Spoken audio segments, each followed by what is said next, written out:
राजाधिराज श्री सद्गुरुनाथ महाराज की जय.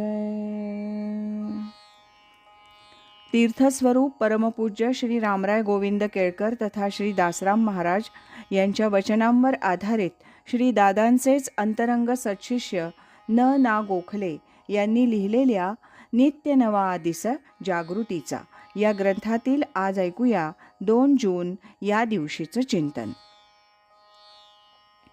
आशेनेच जीव हा खरा बद्ध झाला आहे आणि हीच एक मोठी परमार्थ मार्गातील धोंड आहे.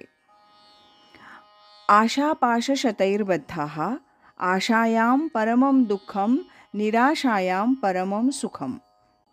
अमका तमका मनुष्य आशा बाळगू नये अजून असं आपण म्हणतो, किंवा अजून त्यांच्या जगण्याची आशा आहे अशी आशेच्या संदर्भातली अनेक विधानं आपण दररोजच्या व्यवहारात बोलतो करतो, पण त्यातलं खरं मर्म समजूनच ती करतो असं नाही.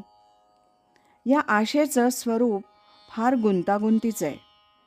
आशा सुटेना देव भेटेना असं म्हणतात, ते अगदी खरं आहे. जीवनातील सर्व ऊर्जा सर्व शक्ती ही देह सुखाच्याच मागे घालवल्यामुळे देव भेटीला वेळ आणि ताकद राहते कुठे.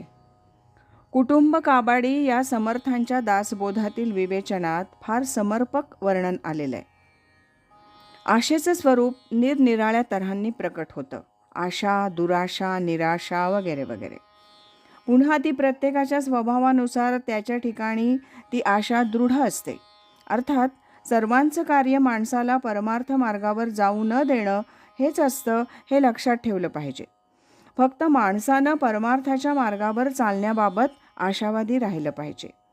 एका दुसऱ्याच प्रसंगाला अनुलक्षून एकनाथ महाराजांनी एक उपमा दिलेली आहे.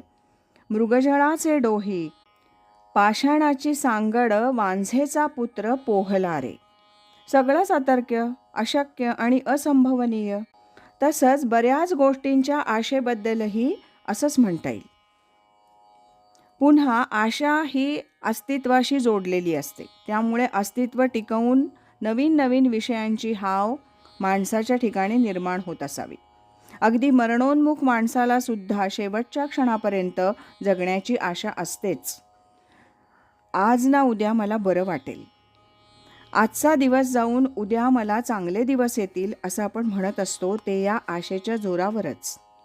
आशा मुळात वाईट आहे असं नाही, पण ती दुराशा होते आणि परमेश्वरापासून दूर घेऊन जाते. म्हणून तिचा निराश झाला पाहिजे. नैराश्य म्हणजे आशेचा निराश, खिन्नता नव्हे, हे लक्षात घ्यायला पाहिजे. आशेची ही मगरमिठी सुटायला सद्गुरूंच्या कृपेशिवाय दुसरा मार्ग नाही. ती आमच्यावर होईल अशी आशा बाळगायला काय हरकत आहे. असो. राजाधिराज श्री सद्गुरुनाथ महाराज की जय.